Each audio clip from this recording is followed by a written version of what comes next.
आला साहेब, या. अरे तुला जरा तरी लाज वाटते का रे?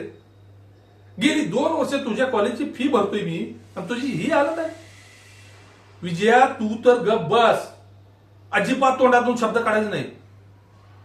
तुझ्या हे सगळ्या लाडामुळे हे सगळं झालंय. बिघडलं या. अगं किती वेळा मी तुला सांगितलं हे जे एवढे लाड करत जाऊ नको, पण नाही. माझी कुठली गोष्ट तुला नीट सरळ ऐकू आली? कधी माझ्या गोष्टीला महत्व दिलंयस? चुप. तोंडातून आवाज काढायचा नाही आता.